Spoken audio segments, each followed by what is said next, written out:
الحمد لله رب العالمين والصلاة والسلام على سيد الأنبياء والمرسلين أما بعد فأعوذ بالله من الشيطان الرجيم بسم الله الرحمن الرحيم قال الله تبارك وتعالى في القرآن المجيد والفرقان الحميد وَلَنَبْلُوَنَّكُمْ بِشَيْءٍ مِّنَ الْخَوْفِ وَالْجُوعِ وَنَقْصٍ مِّنَ الْأَمْوَالِ وَالْأَنفُسِ وَالثَّمَرَاتِ وَبَشِّرِ الصَّابِرِينَ الَّذِينَ إِذَا أَصَابَتْهُم مُّصِيبَةٌ قَالُوا إِنَّا لِلَّهِ وَإِنَّا إِلَيْهِ راجعون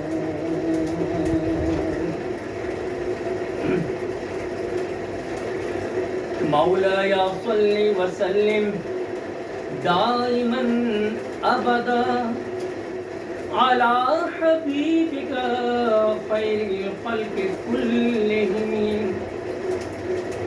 محمد سيد الكونين والثقلين والفريقين من عرب ومن عجم هو الحبيب الذي ترجى شفاعته لكل هول من الأهوال مقتهمين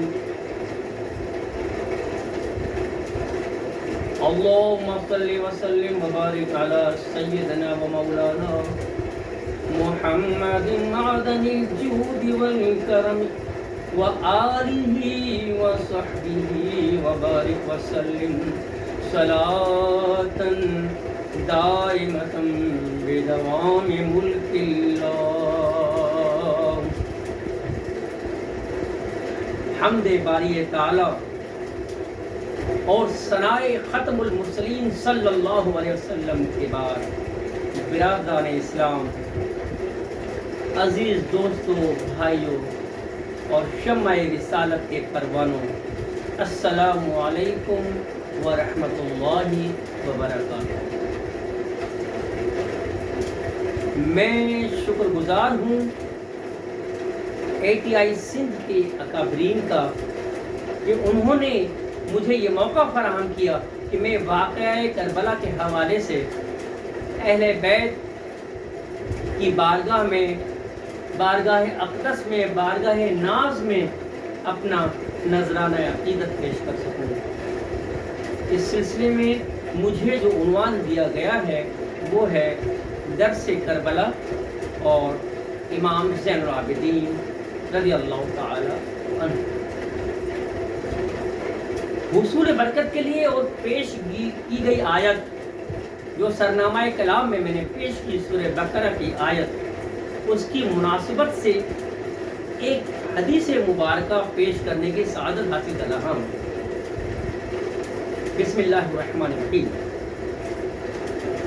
عن ابی سعید الخدری رضی اللہ تعالی عنہ وعن ابی ہریرہ رضی اللہ تعالی عنہ عن النبی صلی اللہ علیہ وسلم قال ما يصيب المسلم من نسب ولا وصب ولا هم ولا حزن ولا حزن ولا غم حتى الشوكة يشاكها إلا كفر الله بها من خطاياه. ترجمہ مفہوم. حضرت ابو سعید خدری اور حضرت ابو ہریرہ رضی اللہ تعالیٰ عنہما سے مروی ہے کہ حضور اقدس صلی اللہ علیہ وسلم نے ارشاد فرمایا، نبی کریم صلی اللہ علیہ وسلم نے ارشاد فرمایا، مسلمان جب بھی کسی پریشانی، بیماری، رنج و ملال، تکلیف اور غم میں مبتلا ہو جاتا ہے، یہاں تک کہ اگر اسے کوئی کانٹا بھی چبھ جائے تو اللہ تعالیٰ اسے اس کے گناہوں کا کفارہ بنا دیتا ہے۔ پیارے دوستو، یہ بخاری شریف کی حدیث ہے، کتاب المرض، باب ما جاء فی کفارۃ المرض، حدیث نمبر 5641۔ یہ میں نے آپ کے سامنے پیش کی۔ اب آپ دیکھیے کہ اس حدیث مبارکہ میں بتائے ہوئے مفہوم کو اگر آپ ملائیں سورہ بقرہ کی آیت سے جو کہ میں نے پیش کی سرنامہ کلام میں، تو اہل بیت کو جن جن مسائل سے گزرنا پڑا، ڈر خوف بھی تھا، بھوک بھی تھی، جان و مال اور اولادوں کا نقصان۔ اہل بیت اطہار علیہ السلام وہ نفوس قدسیاں ہیں جو فیوضات نبوت صلی اللہ علیہ وسلم سے براہ راست فیضیاب ہوئے اور رہتی دنیا تک نور الہی اور راہ حق کے صحیح ترجمان بن گئے۔ اہل بیت وہ مبارک خاندان ہے جس کے مبارک اور معزز افراد نے بقائے حق اور فنائے باطل کے لیے ایثار و قربانی، صبر و استقامت، جرأت و شجاعت اور ہمت و عزیمت کی بے مثال و بے نظیر مثالیں قائم کی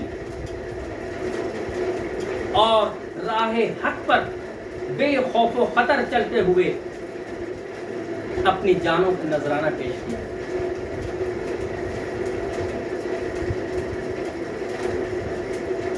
دشت کربلا میں نواسہ رسول کی عظیم الشان شہادت تاریخ اسلام ہی نہیں، تاریخ عالم کا افسوسناک واقعہ ہے۔ آنکھوں کے ساحلوں پر اشکوں کا ایک ہجوم،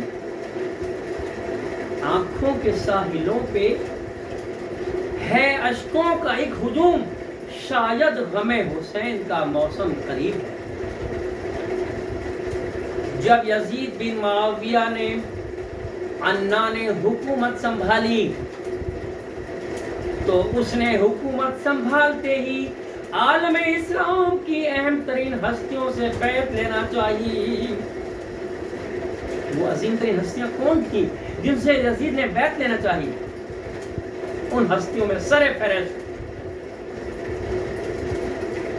سیدنا امام حسین بن علی رضی اللہ تعالی عنہ، دوسرا نمبر پر سیدنا عبداللہ بن زبیر رضی اللہ تعالی عنہ، اور تیسرے نمبر پر سیدنا عبداللہ بن عمر رضی اللہ تعالی عنہ۔ ان ہستیوں میں سے یزید کا خاص فوکس، خاص توجہ، مقصد اولا جو بیعت حاصل کرنا تھا وہ حضرت امام حسین علیہ السلام سے بیعت لینا تھا، کیونکہ اس یزید فاسق و فاجر کا یہ خیال تھا کہ اگر حسین بن علی نے بیعت کر لی تو گویا پورے عالم اسلام نے بیعت کر لی۔ امام علی مقام سیدنا امام حسین علیہ السلام کسی بھی صورت اس فاسق و فاجر شخص یزید کی بیعت نہیں کر سکتے تھے۔ کیوں؟ کیونکہ یزید ایک فاجر و فاجر حاکم، اس نے اپنے دور حکومت میں حلال و حرام کی تمیز بالکل ختم کر دی تھی۔ شراب ہو، زنا ہو، بدکاری ہو یا اسلام کی شکل بگاڑنے کے لیے کوئی بھی عمل ہو، یزید کی حکومت میں سب کچھ روا تھا، اور خود یزید خود اس فسق و فجور میں مبتلا تھا۔ المختصر، آپ سب جانتے ہیں کہ انہی دنوں ایسے ہی حالات میں اہل کوفہ نے حضرت امام حسین علیہ السلام کو خطوط لکھے، چٹھیاں لکھی. کچھ کتاب میں 150 چٹھیوں کے بارے میں آتا ہے، کچھ کے بعد کتابوں میں 200-250 کے بارے میں آتا ہے، اور ایک کتاب میں 1500 کتب تک بھی لکھا ہے، 1500 چٹھیوں تک لکھا ہے کہ 1500 چٹھیاں اہل کوفہ نے بھیجی. آپ توجہ فرمائیے، غور فرمائیے، ایک ایسا دور جس دور میں کمیونیکیشن کے کوئی ذرائع نہ تھے، صرف اونٹوں اور گھوڑوں پر سفر ہوتا تھا. ایک علاقے سے دوسرے علاقے پیغام بھیجنے کے لیے کئی دن درکار ہوتے تھے.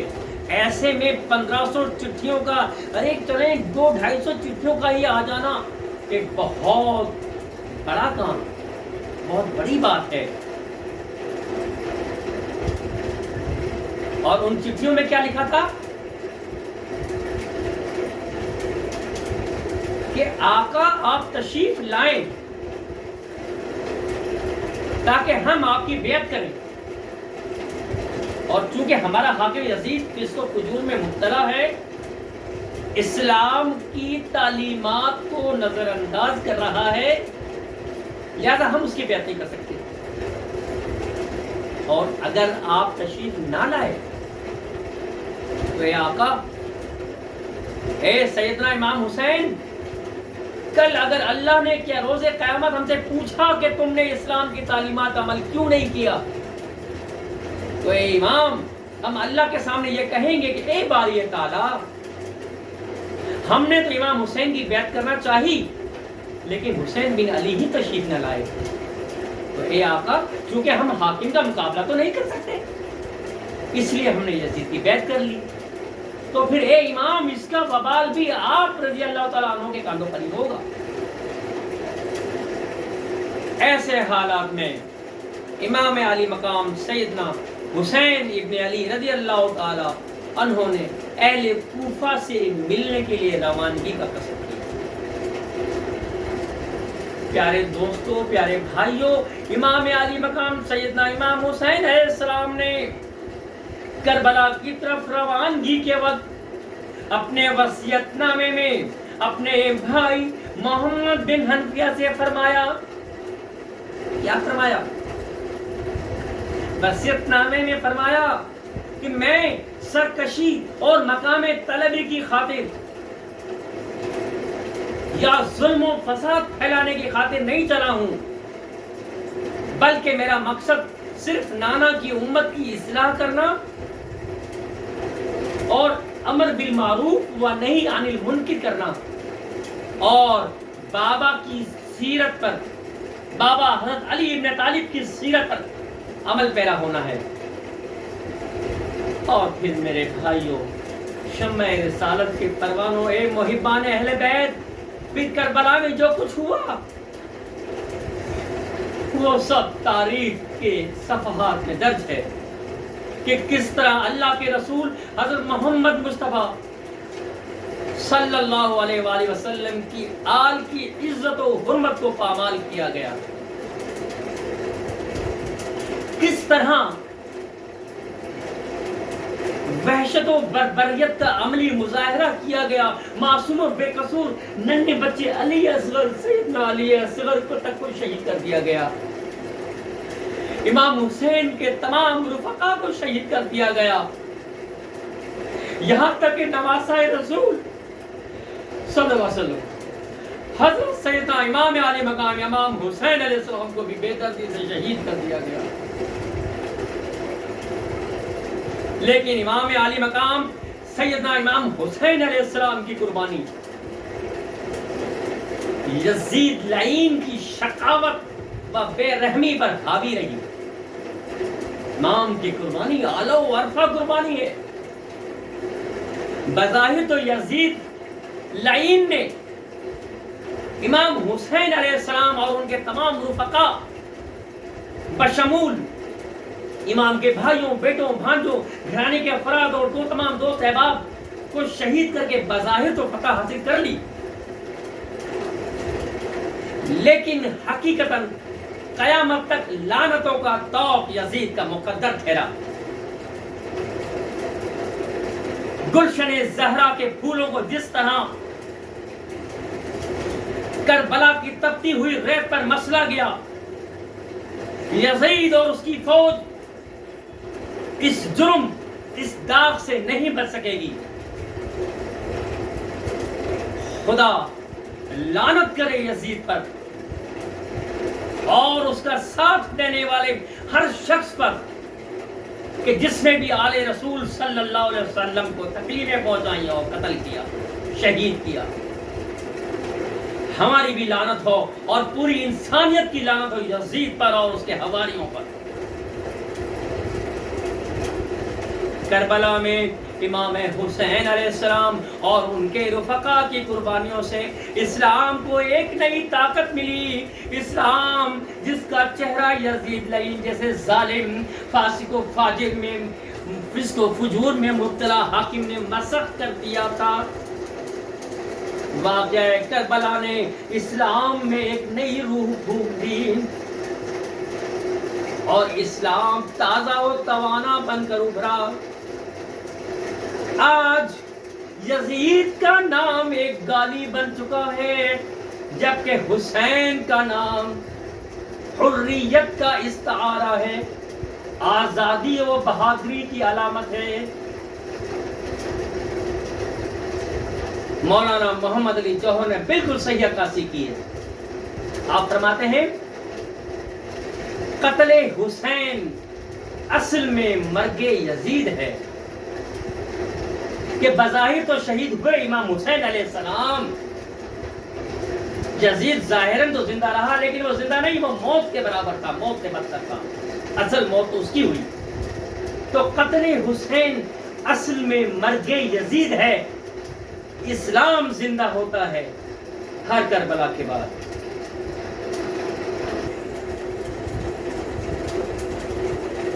اسلام زندہ ہوتا ہے ہر کربلا کے بعد۔ امام عالی مقام نے معرکہ حق و باطل میں جس بہادری و صبر سے رضا الہی پر راضی رہتے ہوئے اور تسلیم و رضا کا پیکر بنتے ہوئے تکالیف و مصائب کا مقابلہ کیا، وہ ایک لازوال داستان ہے۔ آپ نے اپنا سب کچھ قربان کر دیا لیکن باطل کی قوتوں کے سامنے اپنا سر نہیں جھکایا۔ اس لمحے پہ خواجہ معین الدین چشتی اجمیری رحمت اللہ تعالی علیہ، اللہ آپ کے مزار پر انوار پر کروڑوں رحمتیں برکتیں نازل فرمائے، انوار و اکرام کی بارشوں کا نزول فرمائے۔ کیا فرمایا؟ آپ فرماتے ہیں شاہ است حسین، بادشاہ است حسین، دین است حسین، دین پناہ است حسین، سرداد ناداد دست در دست یزید، حقا کے بنا لا الہ است حسین۔ کربلا سے حاصل ہونے والی تعلیمات، انگلش میں کہتے ہیں لرننگ، ہم ہر چیز میں لرننگ دیکھتے ہیں کہ لرننگ کیا ہو، تو کربلا سے جو لرننگ ہو رہی ہے، جو تعلیمات ہمیں حاصل ہو رہی ہیں، وہ ہر انسان کے لیے اس کی ابدی زندگی کے لیے سرمایہ ہے، سرمایہ حیات ہے۔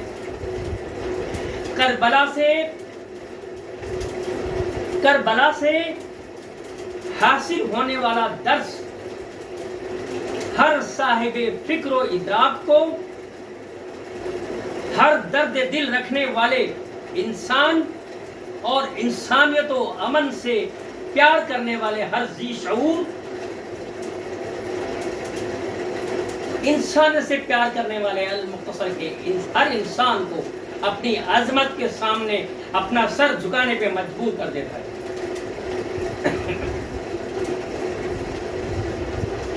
ایک شاعر فرماتے ہیں، بلکہ شاید جوش ملی آبادی کا یہ شعر ہے کہ کیا صرف مسلمان کے پیارے ہیں حسین؟ ہم مسلمانوں نے حضرت امام حسین پر اپنا ٹھیکہ لے لیا ہے کہ ہمارے ہی ہیں۔ نہیں نہیں نہیں، امام حسین کی شخصیت تو عالمی شخصیت ہے. تو جوش بھری آبادی اس موقع پر فرماتے ہیں کہ کیا صرف مسلمان کے پیارے ہیں حسین؟ ارے چرخ نوع بشر کے تارے ہیں حسین. اور انسان کو بیدار تو ہو لینے دو، ہر قوم یہ پکارے گی ہمارے ہیں حسین. اور کیا خوب ترجمانی کی ایک دوسرے شاعر نے. شاعر کہتا ہے کہ افضل ہے کل جہاں سے گھرانہ حسین کا.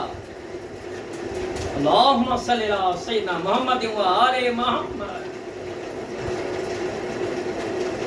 افضل ہے کل جہاں سے گھرانہ حسین کا، نبیوں کا تاجدار ہے نانا حسین کا.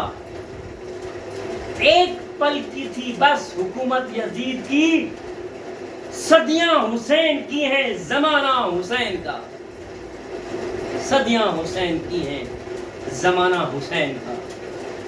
تو واقعہ کربلا رضا و تسلیم کا ایک کامل نمونہ ہے. میرے بھائیوں، شمع رسالت کے پروانوں، یہ کربلا ہمیں کیا درس دیتی ہے؟ اگر ایک جملے میں بتا دیا جائے، 3 لفظوں میں بتا دیا جائے، تو کربلا کا سب سے اہم درس آزادی، حریت اور ظلم و استبداد کے آگے، طاغوتی قوتوں کے آگے اپنے سر کو نہ جھکانا ہے. یہ ہے کربلا کا درس.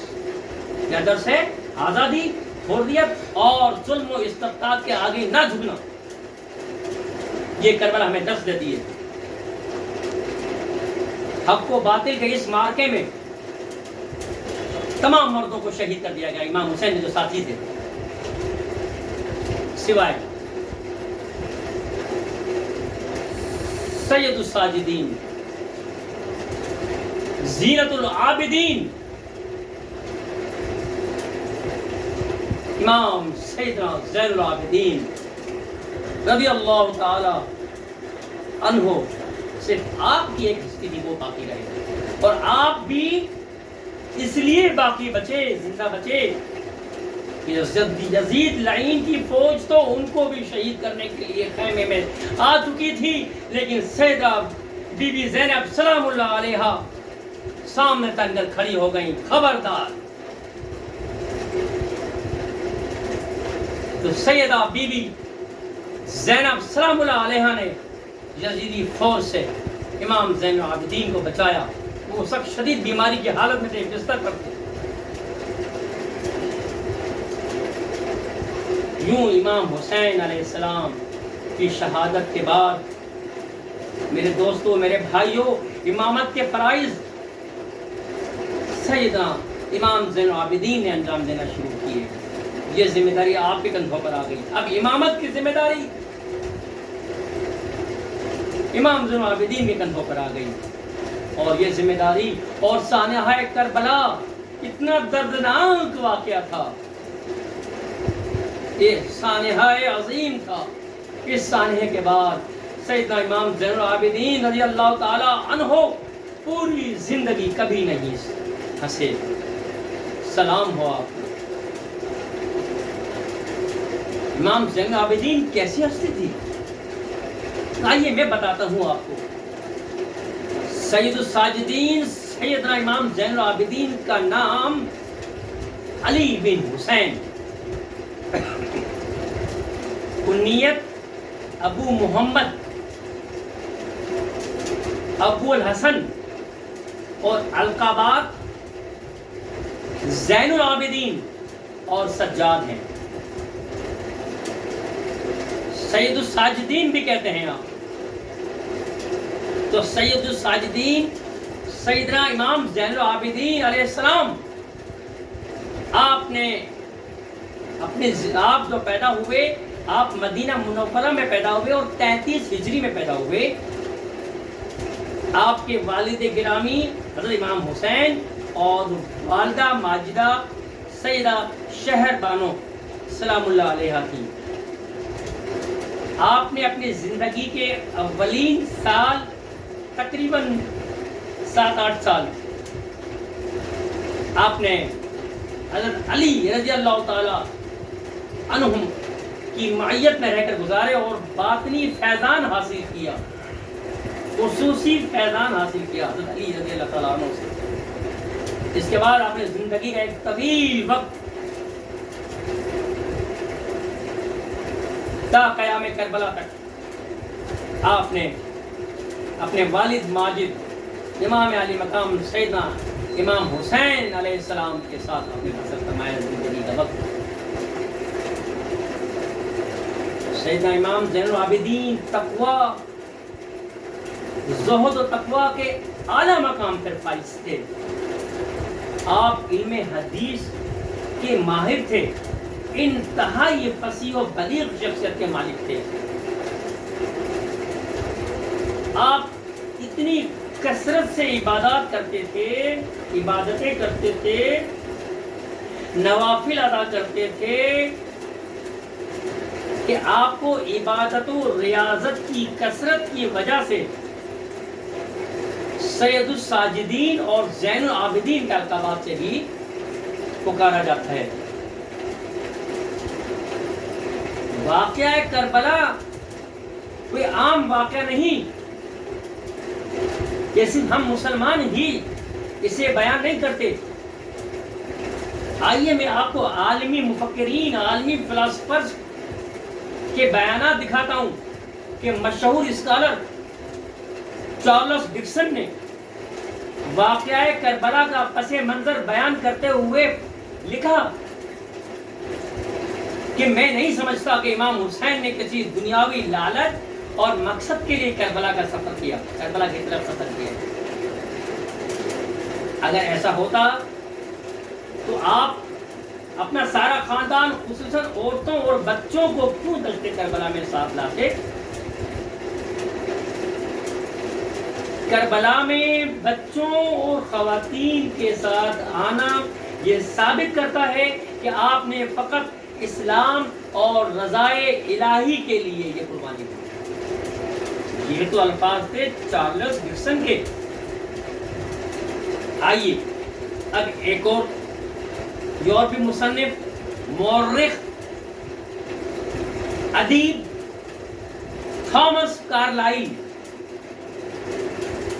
اس کے خیالات بتاتا ہوں میں آپ کو۔ اس نے اپنی کتاب ہیروز اینڈ ہیروز ورشپ میں لکھا کہ کربلا کے المیہ سے ہمیں یہ سبق ملتا ہے، اور سب سے بڑا سبق ملتا ہے کہ حضرت امام حسین علیہ السلام اور آپ کے ساتھی اللہ تعالیٰ کی ذات پر کامل یقین رکھتے تھے۔ آپ نے اپنے عمل سے ثابت کر دکھایا کہ معرکہ حق کو باطل میں عددی برتری کوئی حیثیت نہیں رکھتی۔ بہادری کا جو درس واقعہ کربلا سے ملتا ہے کسی اور سے نہیں۔ یہ تمام الفاظ تھامس کارلائل نے اپنی کتاب ہیروز اینڈ ہیروز ورشپ میں لکھے۔ آئیے جنوبی ایشیا کے ایک اور بڑے رہنما مہاتما گاندھی نے اعتراف کیا۔ وہ کیا کہتے ہیں؟ مہاتما گاندھی صاحب کیا کہتے ہیں؟ وہ کہتے ہیں کہ اسلام بزور شمشیر نہیں پھیلا۔ آج ہم دیکھتے ہیں کہ ہمارے بہت سے مفکرین کہتے ہیں کہ اسلام تو شمشیر تلواروں کے ذریعے پھیلا، لیکن مہاتما گاندھی اعتراف کر رہے ہیں کہ اسلام بزور شمشیر نہیں پھیلا، بلکہ اسلام حضرت امام حسین علیہ السلام کی قربانی سے پھیلا۔ اور میں نے آپ سے یہ سبق سیکھا کہ مظلومیت کے دور میں کامیابی کیسے حاصل کی جا سکتی ہے۔ یہ مہاتما گاندھی کے الفاظ ہیں۔ تو اس واقعے کو زندگی کے ہر طبقے کے شخص نے، فرد نے اپنے اپنے انداز میں بیان کیا ہے۔ ایک مشہور شاعر احمد فراز، وہ کیا کہتے ہیں اپنی شاعری میں؟ کہتے ہیں کہ جب بھی ضمیر و ظرف کا سودا ہو دوستو، جب بھی ضمیر و ظرف کا سودا ہو دوستو قائم رہو حسین کے انکار کی طرح، قائم رہو حسین کے انکار کی طرح۔ اور ایک اور شاعرہ، یہ ایک مرد شاعر اب عورت شاعرہ نصرت عباسی، وہ کیا کہتی ہیں؟ وہ کہتی ہیں کہ تا قیامت ذکر سے روشن رہے گی یہ زمین، ذکر اہل بیت سے، تا قیامت ذکر سے روشن رہے گی یہ زمین، ظلمتوں کی شام میں ایک روشنی ہے کربلا، ظلمتوں کی شام میں ایک روشنی ہے کربلا۔ شمع رسالت کے پروانوں دعا ہے کہ اللہ تعالی ہمیں اہل بیت کی سچی اور پکی محبت عطا فرمائے اور ان کے نقش قدم پر چلنے کی توفیق عطا فرمائے، ہمیں محبت و مودت عطا فرمائے، عشق رسول صلی اللہ علیہ وآلہ وسلم کی شمع ہمارے دلوں میں فروزاں فرمائے اور ہماری نسلوں کو بھی ختم المرسلین اور ان کی آل کی عزت و حرمت پر جان تک قربان کر دینے کا جذبہ اور ہمت عطا فرمائے۔ اور ہماری دلی دعا ہے کہ اللہ تعالی ATI کو، جس نے یہ پروگرام مرتب کیا، اس ATI کو دن دگنی اور رات چوگنی ترقی اور کامیابیاں نصیب فرمائے، آمین، بجاہ سید المرسلین فخر المرسلین صلی اللہ علیہ وسلم۔